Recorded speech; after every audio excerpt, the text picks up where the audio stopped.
Hello, everybody. Welcome back to the Bitter Rivals podcast. This is episode 70. And when Gitano just said that to count down the episode, I kind of had to stop and think about it. Like, we've done 70 Yeah, episodes of it Bitter blew your Rivals. mind a little bit there, eh? I kind of was like, wait, what? That's crazy. It really is. I did not really think that through. This is episode 70. We've come a long way from a couple We years ago really when we have. started this thing. Wow. Anyway, it's a great, well, it was a great day to be a Leafs fan until we got the news that Ilya Samsonov is on the in the IR. So I believe that's a 10-day period that he can't play, which was interesting to me because he finished the period last night after his injury. So for those who didn't watch the game last night against the Boston Bruins, well, yeah, we'll start there. Start there.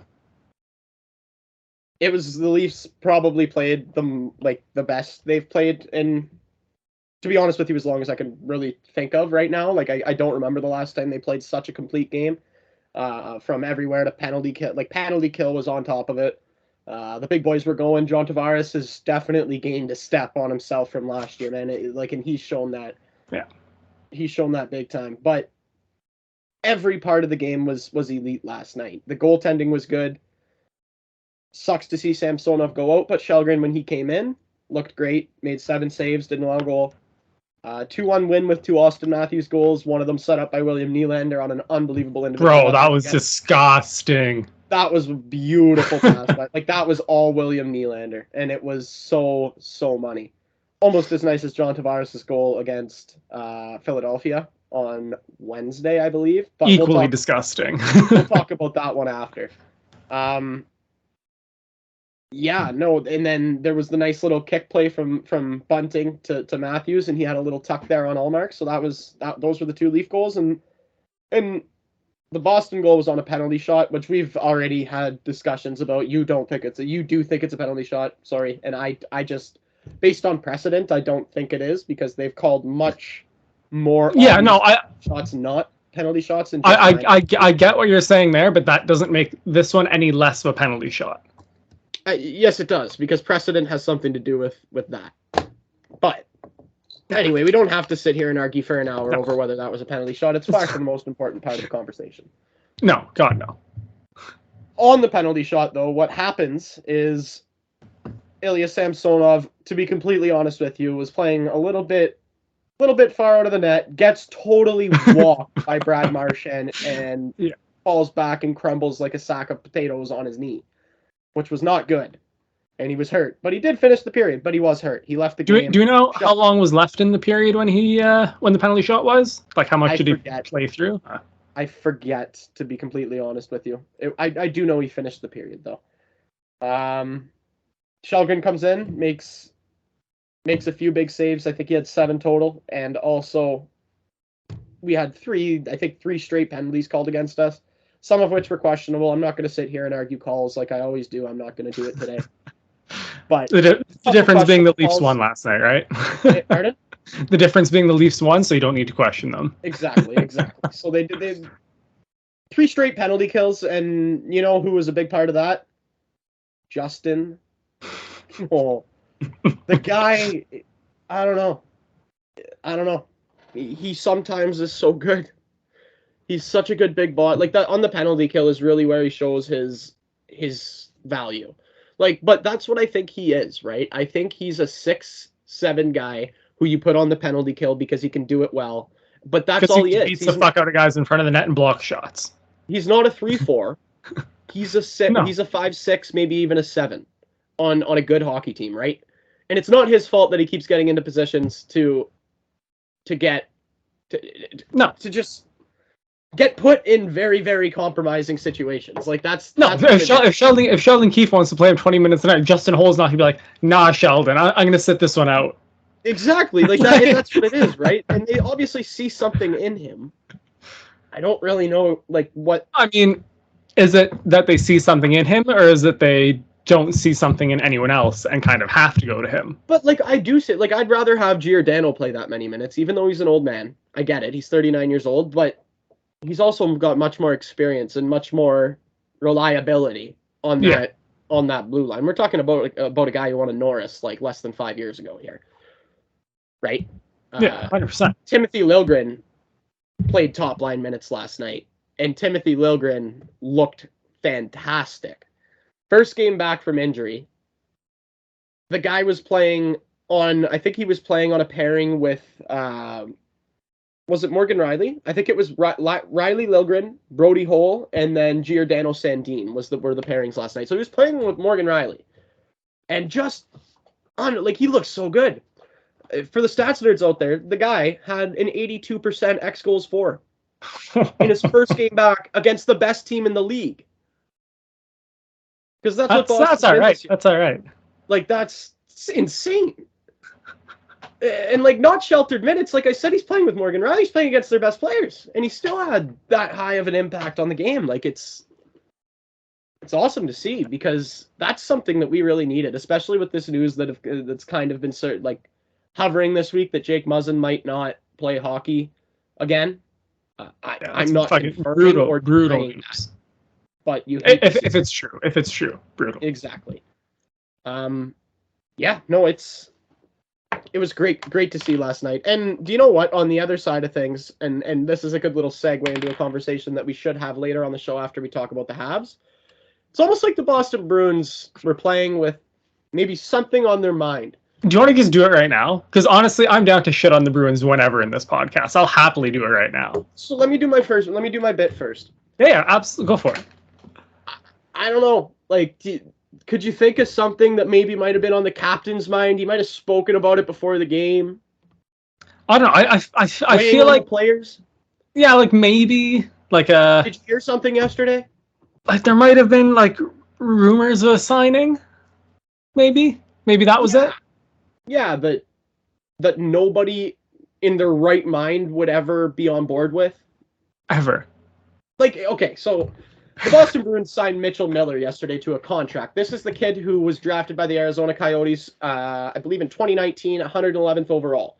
He was an absolute scumbag bully when he was in elementary school. He bullied a mentally challenged person of color for I think the number was 7 years. That's about how long elementary school is. 7-8 years. Yeah. With some of the more heinous one of the more heinous incidents, including actually wiping a piece of candy in a urinal and making the kid eat it. Yeah. So this is a bad guy. This is what we in the business like to refer to as a scum bag. Piece of shit. Right? A piece of shit. Yeah, to put it nicely. Yeah. See, now what I don't understand about this signing, honestly, is I've never seen. First of all, he's not good enough to take that risk. He's just he's not that good of a hockey player that you need to put your team in this position, especially your team that's sitting right now at the time when they made the signing at 10-1. You don't need this. You don't need this sort of distraction around your very, very successful hockey team. You just don't. So one of the arguments that I read and hated it so much. You're the only reason this is an issue is because they're in a big market. If this was in a smaller market, it wouldn't be an issue. It's dude, he got drafted by Arizona and they fucking tossed him. There's no smaller market in the league than Arizona, and even they were smart enough to be yeah, no, we're not fucking dealing with this bullshit. Well, I also don't understand how you don't even consult the league about this. Well, they don't consult the league. They don't consult the victim's family. They were just you know what? Woke up and we're we're going to sign this kid. They consulted Patrice Bergeron, who said no. Well, the whole leadership team, and yeah, they said no. No, what are you thinking? And they did it anyway. It's just it doesn't make any sense. It seriously does not make any sense. Yeah, playing in the NHL is a privilege. I think we can agree on that. Oh, 100%. It's in my opinion the best job in the world is to be a hockey player in the National Hockey League. Yep. Right? This kid, yes, and people are going to say people can rehabilitate, especially when they do these heinous acts when they're 14 years old. I can understand that. I understand people rehabilitate. But you have to live with the consequences of what you did. You can be a better person. You can become a better person. But you still have to live with the consequences of what you did. Yeah. Right? I think that's pretty clear. Let me put it to you this way. He was charged with these acts. If you get charged, are you going to move up in your job? Nope. You're going to lose your job. And that's things. And even if you lose your job because you make a terrible mistake, you can learn from that mistake, but you don't get put in the fucking same spot again. You got to start from fucking scratch, like somewhere else, because you, like. Yeah, go be a real estate agent or something, man. You're not playing in the National Hockey League. You don't deserve it. You don't deserve and, like, it.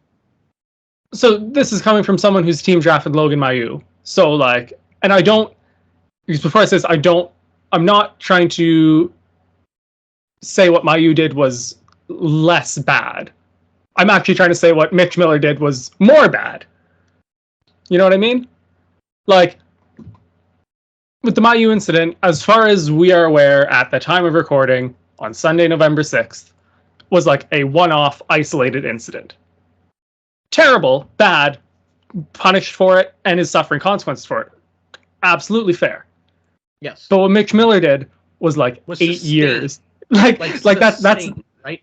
That's a behavioral issue. Like, that's not like a one-off. Like, Patty Kane beat the shit out of a cab driver. Right? Exactly. Patty Kane did not beat up cab drivers for 8 years. He beat up one. Mistake. Paid for it. Suffered the consequences. Rehabilitated himself. This, I don't see how, especially considering like the family said that the only time he apologized was over an Instagram DM before they announced the contract. Like a week before, and he also swore up and down that it had nothing to do with hockey. Like, I'm sorry, this kid just doesn't deserve to be in the National Hockey League. I don't care how good of a hockey player he is. He just doesn't deserve it. It's a privilege. It's not a right. And he doesn't get it. He doesn't get that privilege. He just... Do you want to know how bad this situation is? Gary Bettman got a W out of it. That's how bad... Gary Bettman had the only W in my memory of him, honestly. Like, I can't think of a time where he made a better decision than this, to be completely honest with you. When he came out yesterday after the Global Series in Finland game, when I think it was between Colorado and Columbus. Bangers of games, that game, he totally off topic. 2 bangers of games. But Bettman did not watch them, actually. But anyway, Bettman says he would. First of all, they did not consult the league before they make the signing. First of all. Second of all, as of right now, he is not allowed to play in the National Hockey League. He's indefinitely suspended. Gary Bettman made it very clear that if it was up to Gary Bettman, he's never playing a game in the league, like, ever. Yeah. So it just begs the question, why make the signing? Like, I just don't understand. Like, you pissed off your own players, you pissed off your coach, you pissed off your fans, you pissed off the league for a guy who's never going to play. That's the thing. It's not even like they can be like, oh, like, where he's just like his AHL filler, because the AHL president said the same thing, that he's not playing in the AHL. Like, I just don't get the point of it. And like, I personally have never seen players come out and speak against the general manager for anything, man. Like, ever, in any sport that I can remember. Like, maybe subtle jabs, like, yeah, I wish we got a couple more pieces to put around me for a playoff run or something. Like a guy like LeBron when the Lakers GM, you know what I mean? But also LeBron is allowed to do that because he's LeBron. Yeah, but like no offense to Patrice Bergeron. Patrice Bergeron's not LeBron. No, Patrice Bergeron was literally like, no, like that goes against everything that I have built as a leader in this locker room for the culture of this hockey team and this organization. That was like a massive fuck you to front office. I just don't. I think he's in the same position that a lot of people are, and just not understanding the reasoning behind making a signing like that. There's just no reason to do it. Yeah. Like, he's not good enough to play in the league. And I don't think he ever will be. Even if he was or became good enough to play in the league, he's not allowed to play in the league. So anyway, that's enough. He doesn't deserve any more airtime. Can I wrap it up with one more thing? You wrap it up, definitely. Fuck the Boston Bruins. Yeah, just like the Chicago Blackhawks when we were doing this podcast last season, nearing the end when all the Kyle Beach shit came out. Honestly, fuck the Bruins. Fuck the Blackhawks. Let's move on though. Yep. Montreal Canadiens, they've actually been looking good. I gotta say, some Nick Suzuki doubters are looking pretty stupid right now. Yeah, Nick Suzuki doubters are looking pretty stupid, Dave. Yeah. He is on fire. I got to pull up these stats. So one of the biggest things the Habs right now has been trying to find a winger to play with him and Caulfield. And we've kind of found it in a really unlikely source of Kirby Dach. Why is that an unlikely source? Well, because we brought him in to be a 2C, and that was the whole thing, was have Suzuki Dach as the 1-2. Oh, I forgot he was a centerman. Yeah, he's a centerman. But so they've played 4 games together as of last night. Suzuki, 4 goals, 3 assists. Caulfield, 3 goals, 3 assists. Dach, a goal and 5 assists. And like even the advanced stats are showing that they're running shit. The comparable is kind of like now St. Louis got, it's a Rubik's Cube. He solved that one side of the Rubik's Cube. Okay, we got fucking that. Our top line, I think, is right now sorted. I'd keep them running together for a while. But yeah, Suzuki's fucking, he's the real deal, Abe. I told you he was. He looks very good, I gotta say. I will say this too, it's been 12 games, and that's a very small sample size. But through 12 games, he's looked very good. I believe he has 14 points, 11 even strength points, if I'm not mistaken, are the stats. I'll pull him up for you right now. He is at 15 points in 12 games, yeah. 15 points? Okay. 15 points, yeah. Did he get, I know. He must have got one last night? 2 last night, I think. Oh, then the stat I read this morning was completely wrong. Yeah. Anyway. But yeah, no. Yeah, and I gotta say, it's interesting to see Montreal. Looks like they're a better team than, let's say, the Ottawa Senators right now. Like, substantially better.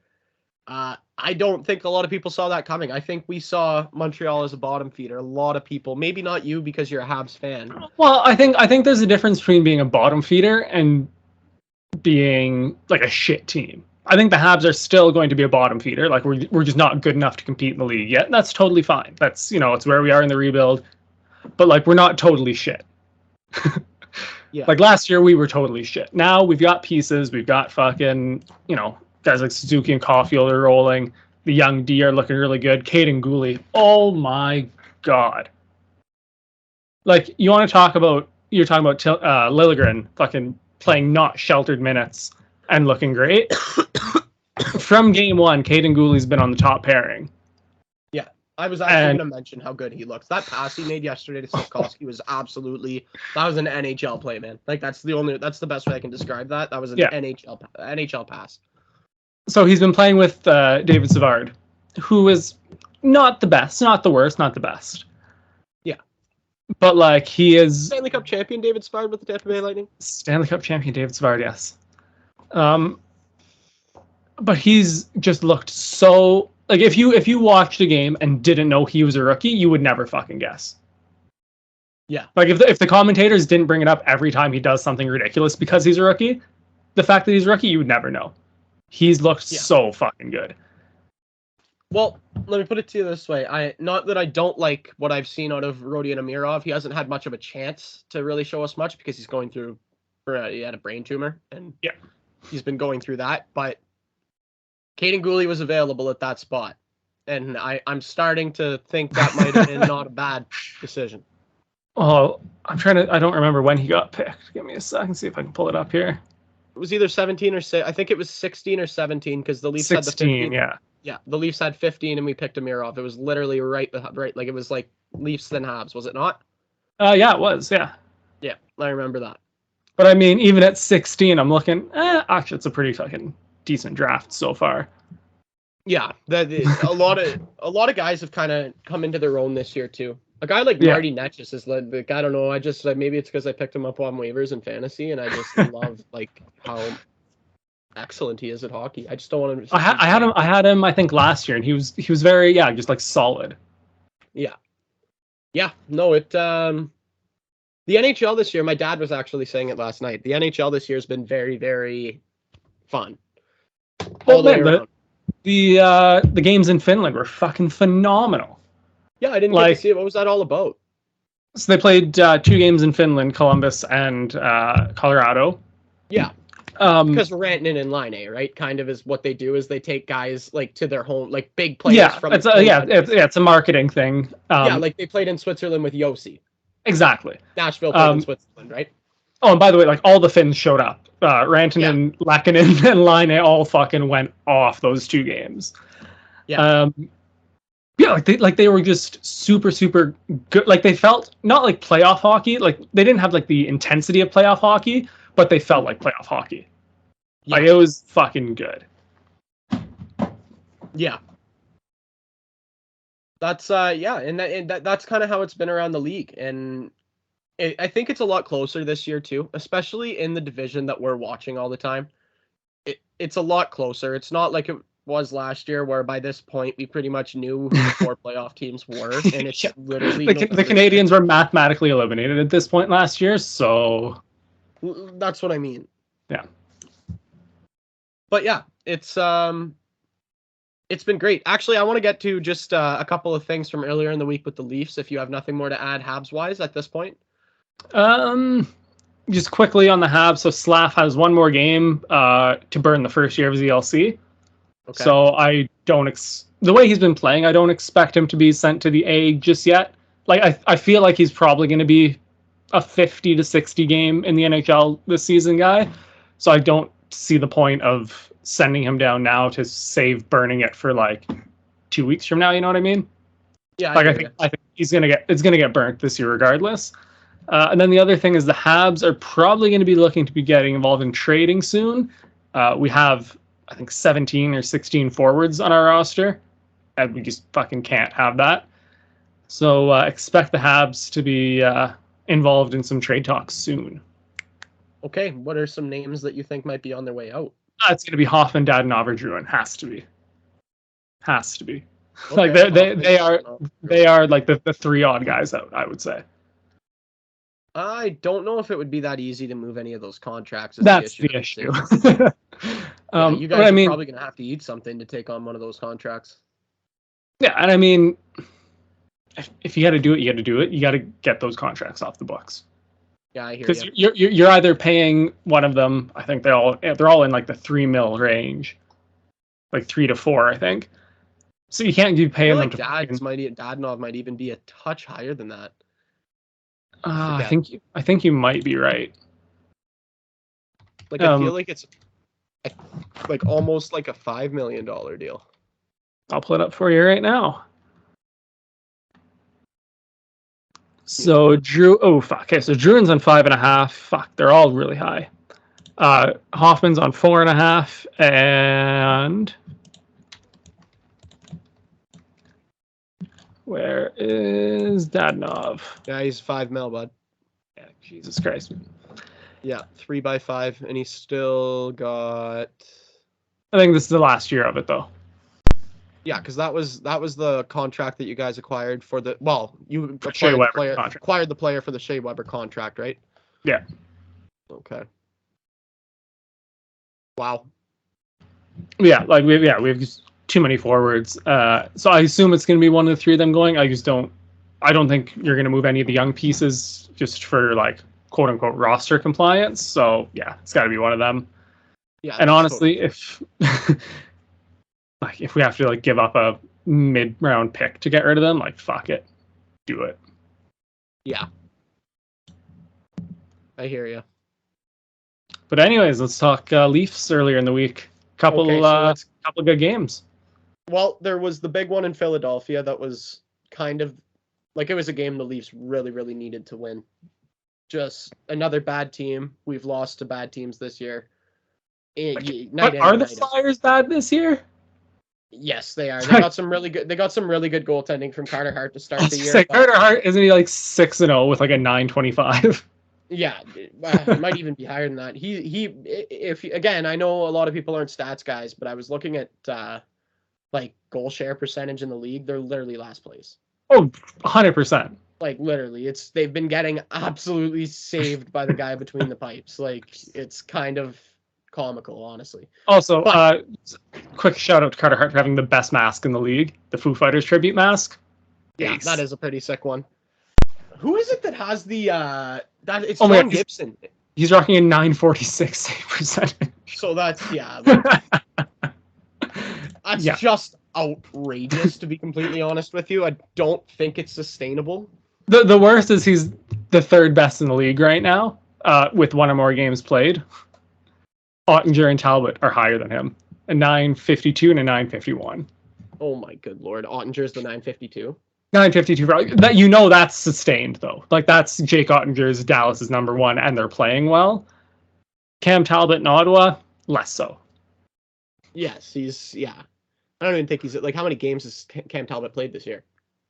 Let's see. Played 2. 2, yeah. We'll call it a small sample size. 100%. Whereas Jake Ottinger has played. He's hurt. I know that he's hurt right now. He's played 7. 7 games and he's got a 952. Yeah.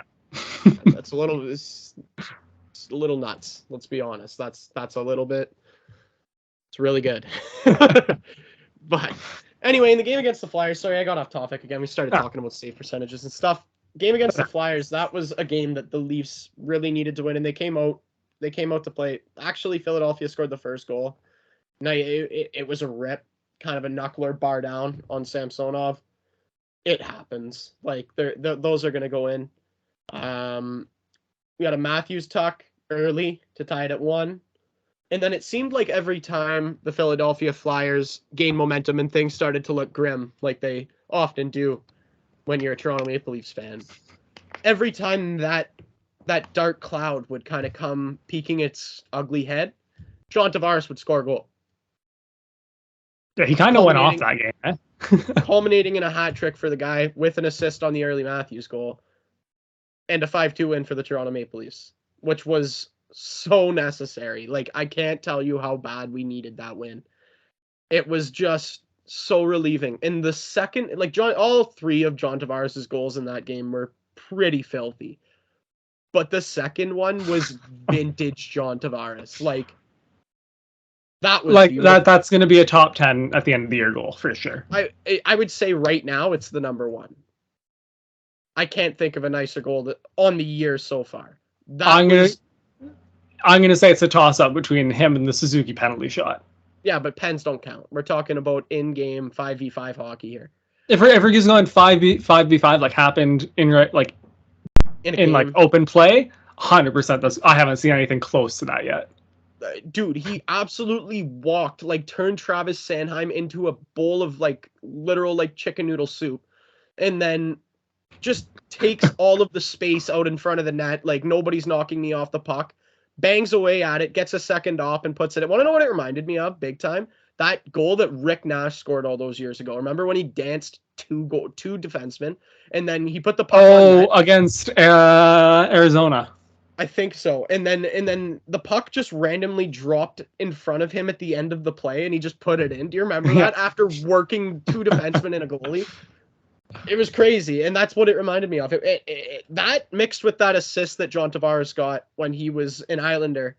I'm not sure if it was a playoff game. It might have been a playoff game, but do you remember when he had the guy on the boards and he just had one hand on his stick and he was dangling the guy while he was pinned to the boards? Were they playing the Penguins?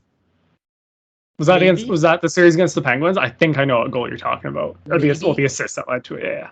Yeah, it was. Yeah, that it was vintage John Tavares. And do you know what? So let's be honest. Obviously, I'm not saying anything bad about this particular play, but that injury to John Tavares' head when Corey Perry kneed him in the head, I honestly think, for lack of a better word, it fucked him over for last year. I don't think he had a good summer. I don't think he had a good year. I don't think he was mentally right. I don't think he was physically right, even, to be completely honest with you. I don't think he was able to be physically right. And I mean, I'm not going to sit here and we've had the discussion about the incident. We know it was a freak accident. It happens, yes. But I don't think it's just specifically, or I think more it's specifically because it was a head injury. I think that's what fucked it up. Like if that was just a, let's say, a knee on knee that took Tavares out for that time, I don't think the impact would be as big as it was because it was a head injury. Yeah. So John Tavares with a good summer with his family, spending some quality time in the Muskokas as John Tavares does, mixed with hiring a new skating coach. Big time difference in his skating. That's what he from what I've seen of him, which is it's one game against the Habs, then just when you flip through games, I remember that first season he came to Toronto, and he was like superstar John Tavares. Like he's looked like that. Yeah, he's looked like that this season. Well, and the thing is he's even got a step on himself from that year. The first year as a Toronto Maple Leaf, he was great. We loved him, right? But this new skating coach, I don't know what exactly he's done, but he's got John Tavares an extra step. He has, like, he truly has. That was one of the things that I always said about John Tavares. Go listen to the 70 episodes we've recorded, and you'll hear me say John Tavares skates in quicksand. I've said it a lot. He's never been a fast player, but he's also never had to be. He is now. He's which is a wild. That's a wild dimension to add in your 30s. Like, seriously, now he's got wheels. Like can you imagine if fucking like Joe Pavelski all of a sudden was like a fucking fast skater? Well, that's the thing. He's very similar to a Joe Pavelski. Like, these are guys who are absolutely elite in tight, tipping pucks within 3 feet of that crease. They are the guys who know what they're doing better than anybody else in the National Hockey League. A guy like John Tavares. Joe Pavelski. There's some other examples in the league that are just elite. We used Crosby a couple weeks ago. Same thing. But even Crosby's never been like fast. Like he's been fast, but he's not been like rapid. The thing about Sidney Crosby is he is just like outrageously strong. Yeah. Like, and that's kind of a similar thing with Pavelski and Tavares. Is they're just brick shit houses, like just absolutely. Like it takes a Zdeno Chara, a Shea Weber to knock them off the puck. Yeah, like it takes a massive motherfuckers. No other defense in the league is doing that to them. Yeah, like I'm sorry, and you know I love both of these little Swedish meatballs, but Timothy Liljegren and Rasmus Sandin are not going to knock their captain off a puck. There's no way. Like, I'm sorry, the guy's probably like 3/4 of his weight is probably like the bottom half. You know what I'm saying? 100%. Like, that's what I mean when I say just strong. Tree trunks. Exactly. Like, crazy. So anyway, there was that. Hat trick by John Tavares was a huge play. We keep veering off from the Philadelphia game, but I want to get to Konechny and Matthews going at it. Matthews toying with him, which was hilarious in my opinion, and giving that patented dickhead smirk. Why is everybody mad that Austin Matthews isn't fighting? I don't like. That's the last thing that a 60-goal scorer MVP needs to do is throw hands with Travis Konechny. So my 2 cents on it, for what it's worth, is there will be a point where Matthews has to fight or should fight. There will be.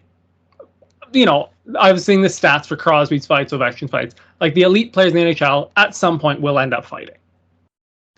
But like, when I think of the elite players fighting, my first thought is Vinny Lecavalier, Jerome McGinley. I think Game 5 of the Stanley Cup Final. Like, that's the occasion it has to be. You're not gonna fight Travis Konechny in fucking the 12th game of your season. Like, well, you're not 5-2. Yeah, like that's not the time and place for it. Game 5 of the Cup Final, absolutely the place for it. Yes. If Austin Matthews like bitches out of a fight in that point, I'll give him shit for it. But 12 games into your regular season against Travis Konechny, no, that's not the time or place for Austin Matthews to be having a fight. Well, see, and I think my biggest issue with it is people were mad that he started it and didn't finish it. Like, it's almost like there's a whole role in the game called the elite pest, whose that's their entire job is to start shit and draw penalties, and that's like and if things get out of hand, Mark Giordano comes flying out of the pile like a linebacker, going to the quarterback for a sack and dropping Travis Konechny. Like, that was the funniest thing I've ever seen on the ice. That didn't even look like hockey. That actually looked like football. Like, so our boy Tic Tac Omar, he like tweeted the GIF and he's like, "Oh, like Mark Giordano from out of nowhere." So I'm watching it. And I'm like, you know, all right. And then all of a sudden, Giordano just comes flying. I'm not kidding. Out. I watched that probably about 25 times on loop, just fucking howling. It was pretty funny. Like, the optics of it were absolutely hilarious because they had the perfect camera angle where you could not see Giordano, and then out of nowhere, this absolute just like, you literally blue. You literally only see like 2 Giordano strides, and then he fucking full-on tackles Konechny. Like, floors him. I couldn't believe. Yeah, it was great. And then what ends up happening? I think he ended up fighting. Was it Kevin Hayes that he fought? I don't remember off the top of my head. He ended up fighting not even Konechny, and then pretty sure Konechny and Matthews were still jawing. Matthews gives him a shot in the jibs, so Konechny goes after him for a second time, and Michael Bunting grabs him from behind like it was like WWE and slams him headfirst into the boards. Like, what? That was crazy. We're up 5-2. That's the other thing too, is we're up 5-2. Why would Austin Matthews feel the need to be a part of those types of shenanigans? Like, why would a 60-goal scorer MVP break his hand in a fight with Travis Konechny on a game that he's winning 5-2 with 2 minutes left in the third period? Exactly. That's my biggest issue with it. Isn't that he didn't fight. It's just like, of course he's not. That's not the point where he's going to fight. He should. He doesn't have to. He's Austin Matthews. No. Like, literally, that's it. That's it. He's Austin Matthews. He doesn't have to fight. Like, if Arbor Jacki wants to fight Travis Konechny with 2 minutes left in the game, we're up 5-2, sure, Arbor, do your fucking thing. Like, yeah, feel free. Have fun. Eat him up. Beat the fuck out of him. Do it. Exactly. Wayne Simmons or Kyle Clifford, if they want to do that for the Leafs, fucking go for it. Gio almost took out Taylor Hall last night. Yeah. Like, I just don't understand the outrage around the league's elite goal scorer not fighting. Well, I don't get it. Well, I don't get it. If he does go after somebody, you know what they're gonna say. You know what people are gonna say is, "Oh, why don't they have somebody who's doing that for him?" Exactly. So, I guess I just shouldn't listen to it. It's damned if you do, damned if you don't. Exactly. Yeah.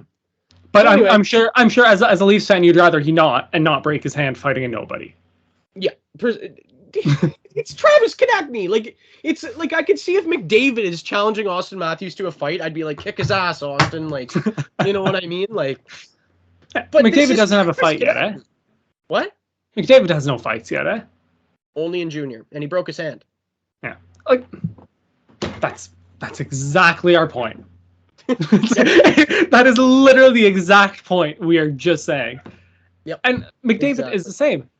You know, if you get a Leafs Oilers Stanley Cup final and there's a fucking scrum and McDavid and Matthews want to fight, fucking go for it. Yes. I would love that. That would be center ice at the fucking ACC. Do it. But if that's not the fucking conditions, why do it? There's no point. Exactly. That's exactly. Yeah. You hit the nail on the head. Anyway, after that game and after those fireworks and after seeing some emotion and passion, it was really nice to see them follow it up with an even better effort in Boston. Because Boston, like I said, is 10-1. And yes, like we talked about, they have some off ice issues right now, and there might have been something else. That's not off ice issues. That's off ice like cancer. Yes, but we're talking like the friction. But you're right, the friction between the front office and the players and the coaching staff right now is like, how do you win games when that's happening? This is the national hockey.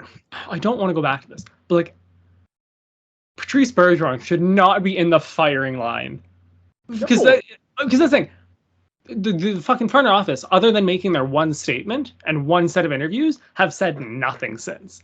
It's been Foligno, it's been Marchand, it's been Bergeron, it's been all of them taking the brunt of this from the media. And like, I'm going to go with Bergeron because that's it, regardless of whether front office is taking the brunt of it or not, he's the type of guy that's going to put himself in front of that. Yeah. You know, just because that's who he is as a person, but he should not have to. No, but he is. And you know what's annoying is Ron McLean actually said on Hockey Night in Canada last night, we asked Don Sweeney to come on television and answer some questions, be interviewed here on Hockey Night in Canada, and he said no. But he'll parade Patrice Bergeron out there to answer those questions, right? Yeah. Like Patrice Bergeron has done everything right, to be completely honest with you. No, he's absolutely nailed it. But the thing is you know when it comes from him, that's not fake. That's not a fake interview he's giving. He's telling you exactly how he feels, right? Like, well, and the thing is, like, one of the biggest allies in the sport for racial inequality. Like, All Like of these. he's just like a solid stand-up dude. You know, like Yes. that's like the best way I can put it. Is he's Yes. like a legitimately good human being. Yes. Absolutely. And like just to see him have to deal with all this fucking bullshit.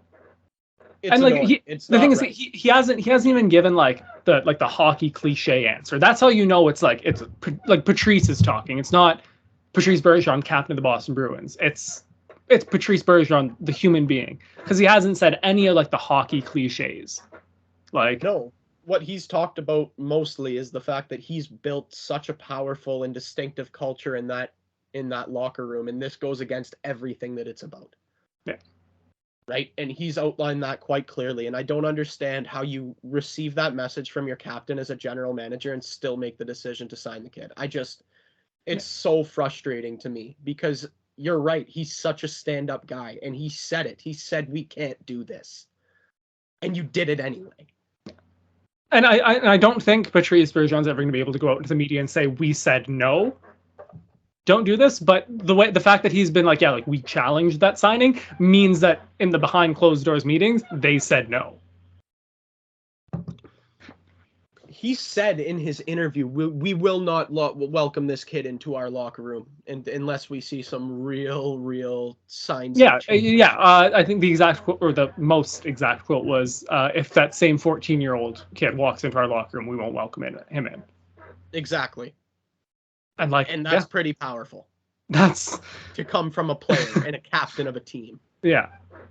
And especially when it's like it's Patrice fucking Bergeron, man. And it's the Boston Bruins. Like it's a well-respected, like, yes, we hate them. We're Habs and Leafs fans, but we got to admit, it's a very well-respected organization. There's a difference between hating them because they're our rivals and but I have mad respect for, had mad respect for the organization before that.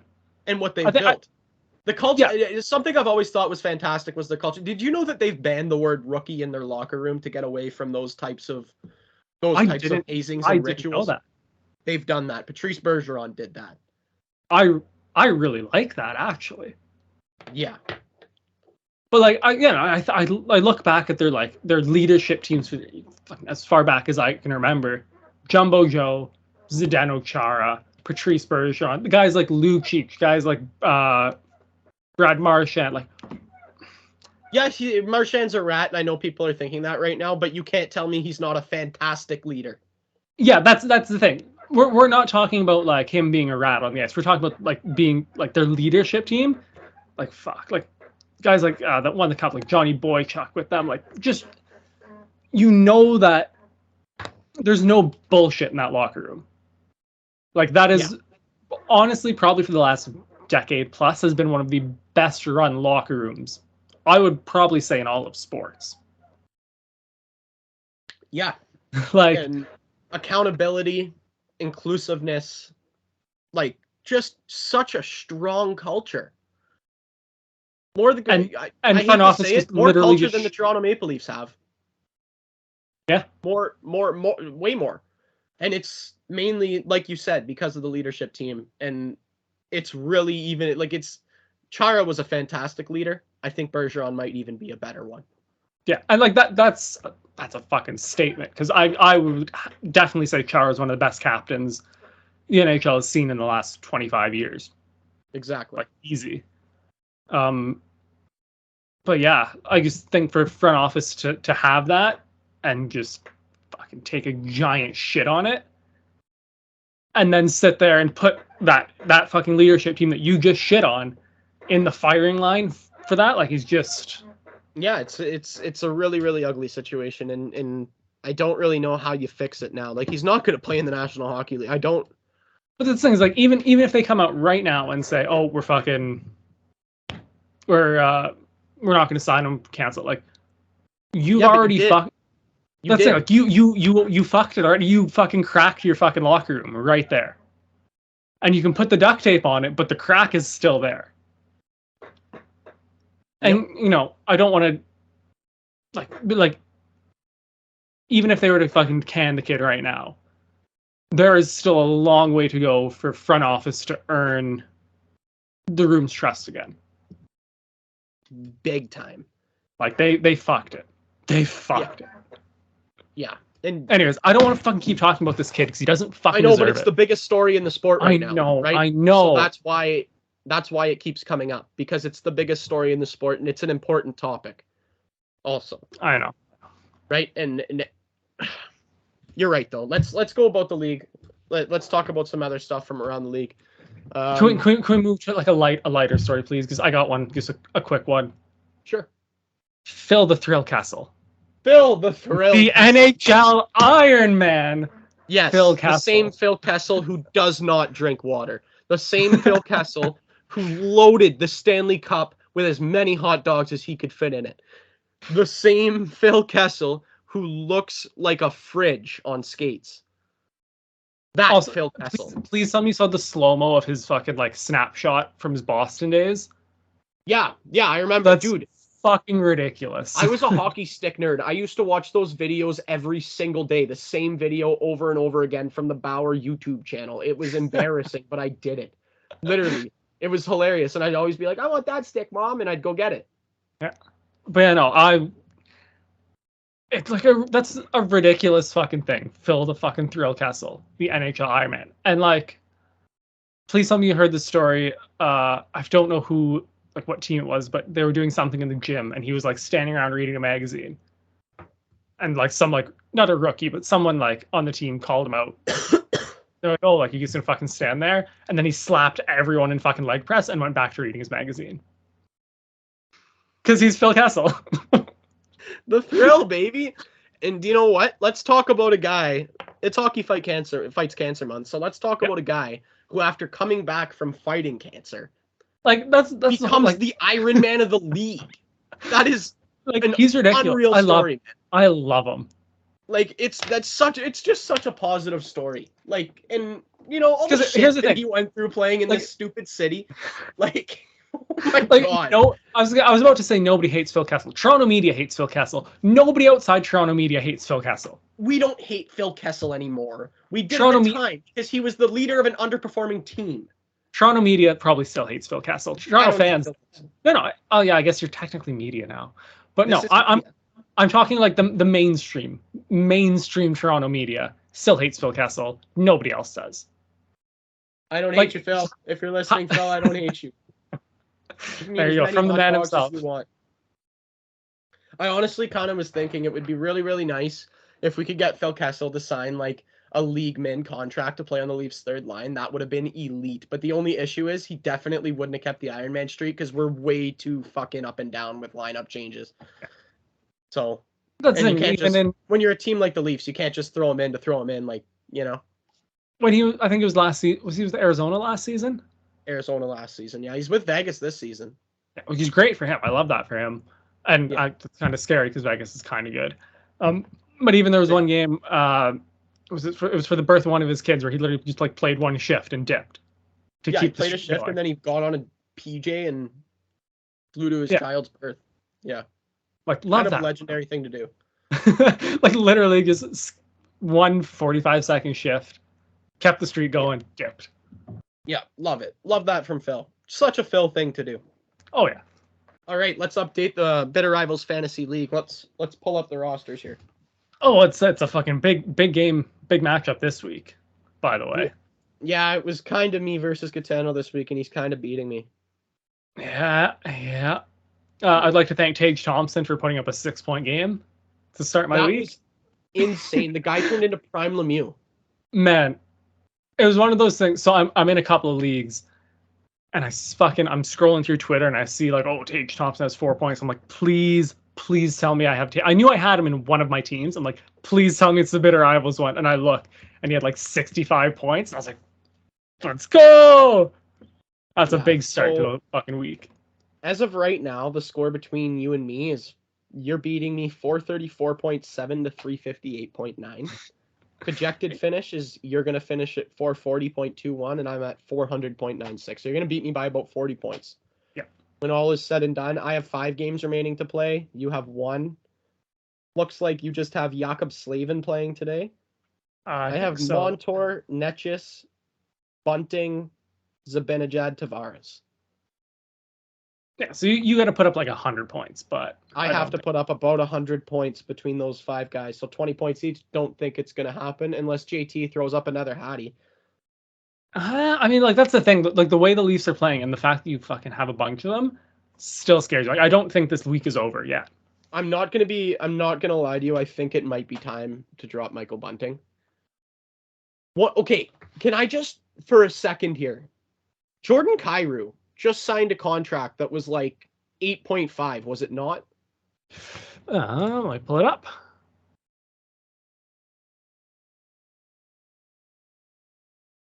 This guy threw what is this, week 3? So he's still on.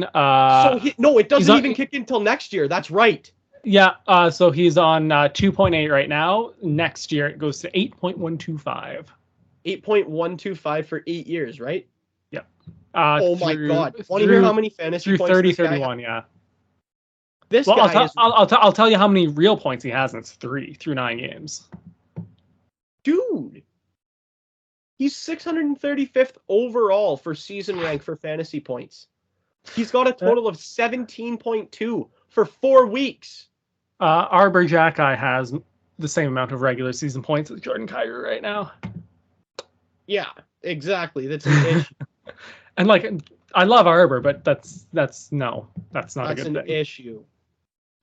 All right, moving on to some other battles. So I'm probably going to lose this week again. Patty Kane's cab company is currently losing to North Korea. And it looks like the projected finish is going to finish like that as well. North Korea finishing above Patty Kane's cab company. The Old Fucks versus Jaeger Bombs. The Old Fucks. Jaeger Bombs is slapping them. Like, absolutely slapping them. No Regretskis. And this is a fucking tight one. That is a tight one. In that, if I'm not mistaken, is a first place versus 9th place matchup. It is, yeah. Oh my goodness, and it is tight. So as it stands, there's about 6 points between them, and it's projected to be 8 points between them. That's nuts. Yeah, it's looking tight. And last but not least, we have Leafs and Bounds currently on top, and looks like they're in the driver's seat to take down Williams' tip-top team this week. Yeah. So as of right now, after everything last week, here, let me just go to the league standings quickly. We still have no Regretskis, which is my beautiful girlfriend, Michaela. Fucking still undefeated. And top of the league, but might be taken down by the much lesser 9th overall 1-2-0 SSM Little Caesars expert team, aka Flams.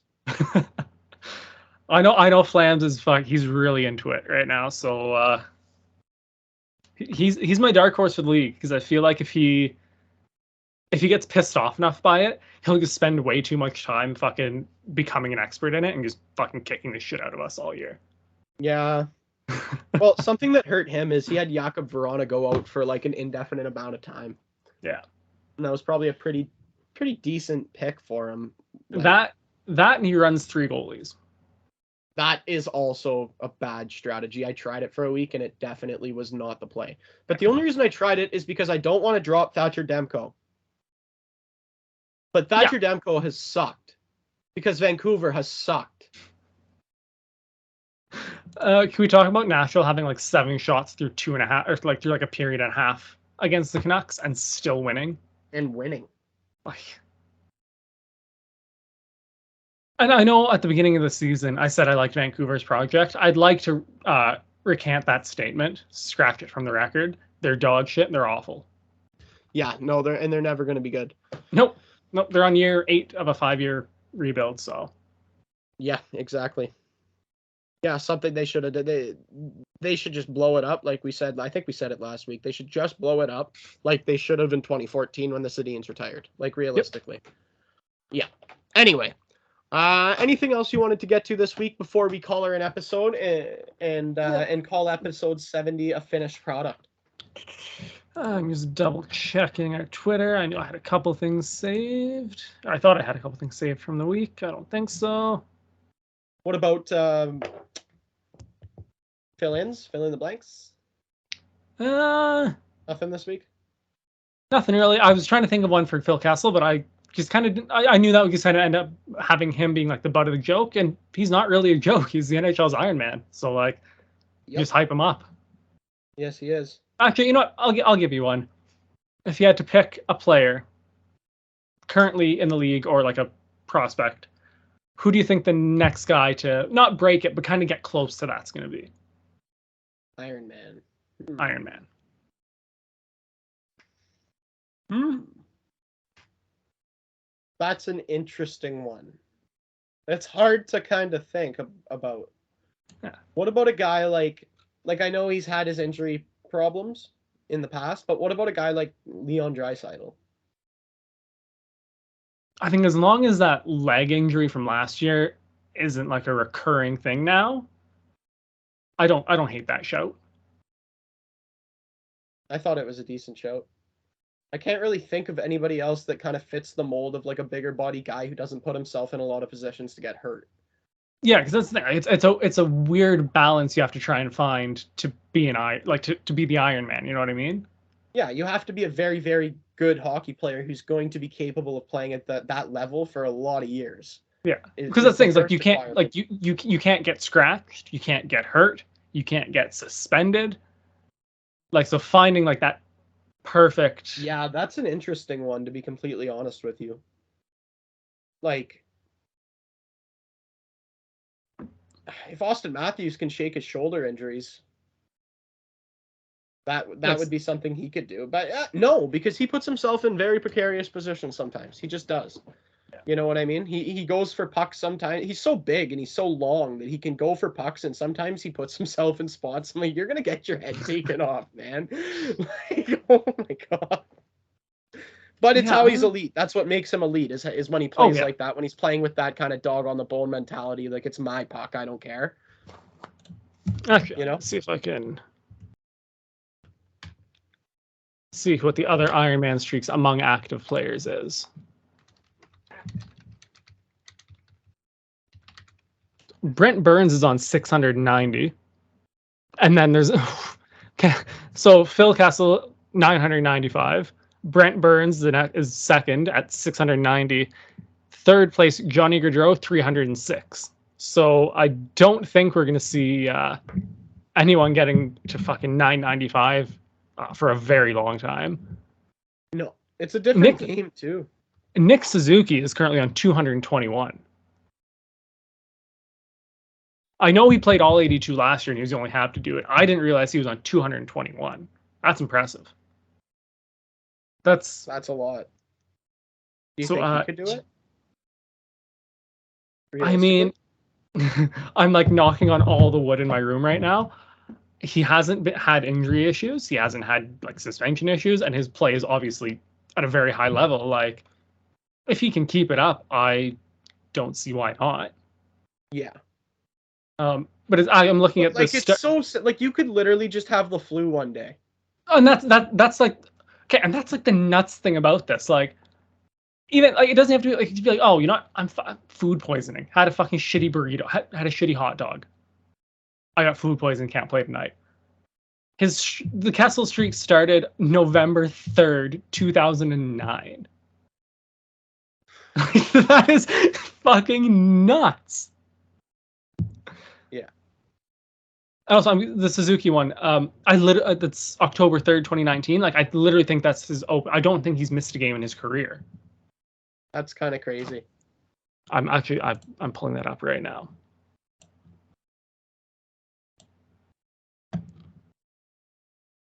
So he played 71 in 1920, which is about right because that's about when COVID hit and shut everything down. Played the full 56 in the COVID season. Played a full 82. Yeah, he literally hasn't missed an NHL game yet. Knock on wood. I'm knocking on all the wood right now. Like, I will also do that. Yeah, a guy with maybe a skill set that could do it in a Leafs uniform is William Nylander. The only thing there is sometimes he gets benched because he stops trying for games at a time. Yeah, but as long as he's playing, as long as he's not scratched, all he's got to do is play a shift. No, like we're talking, he's gotten scratched. Oh, has he? Last year he got scratched for a game. Actually, David Kampf has played 220 straight games, one game behind Nick Suzuki. Camphor. Yeah. Yeah, and he's never getting taken out of the lineup, dude. No. Ever. Like, he is such a good defensive forward. I love him. Anyway, we're pushing her here, pal. Just about. Just about pushing her. What do the Leafs have coming up this week? So coming up this week, first of all, tonight we have the Carolina Hurricanes. Oh, this afternoon. Puck drops in like a couple hours, is it not? Yeah, puck drop. What time is it now? 3:30, hour and a half. Okay. Yeah, so we got that game in Carolina. Eric Shalgren starts. Golden Knights in Toronto on Tuesday night, and then the Penguins in Toronto on Friday night, followed by the Saturday night against the Canucks. So 3 home games after the 1 road game this week. That's a weird one. We played 2 home games, one against the Flyers, one against the Bruins. We go randomly on a back-to-back in Carolina, and then we have 3 straight home games. Yeah, would you not do like that whole trip when you go Carolina? Like, I don't understand why we're going to Carolina for the second half of a back-to-back in between a 5-game, like that breaks up a 5-game homestand. That doesn't make any sense, but whatever. No. So the Habs have the Red Wings in Detroit on Tuesday. I'm excited for that. 2 really young, really high talent teams. That should be a fucking banger of a game. Yeah, they've been pretty good, Detroit, man. Yeah, I think the path Detroit has been taking so far, the Yzer plan, is something Montreal should kind of be mimicking. But anyways, we can talk about that next week after the game. That's a story for another day. Yeah. Yeah. Then the Canucks are in town on Wednesday, so we get the back-to-back there. And then the Penguins are in town on Saturday. So we get them on the second half. We happen to play a lot of the same teams when we both have homestands, because they obviously that's like the trip, right? You come here, you play Ottawa, you play Toronto, Montreal, you play Toronto. Yeah. Exactly. Anyway, if you have nothing else to add, nope. I would like to thank everybody once again for listening to episode 70 of the Bitter Rivals podcast. Thank you to the Game Entertainment and Media, and congratulations to co-host Gitano Gallo on joining forces with our good friend Daniel Scarpino and doing another podcast. Did you want to plug that real quick? Yeah, I'll plug Full Time. So the first episode of Full Time is dropping either Thursday night or Friday morning, recording it on Thursday. Thanks to Scarps for the opportunity. Thanks to the game for hosting that too. And don't worry, for the Bitter Rivals fans, it's not going to affect this at all. I'm running double duty, so it better fucking not. And if you're fans of like the Game Entertainment Media, you're probably going to get sick of me. So looking forward to catch a lot of that ugly mug on the Game Entertainment and Media now. So much of it. So much of it. Yeah, it's a real partnership. Anyway, thank you again, everybody, for listening, and we'll catch you next weekend for episode 71. As always, talk to you later.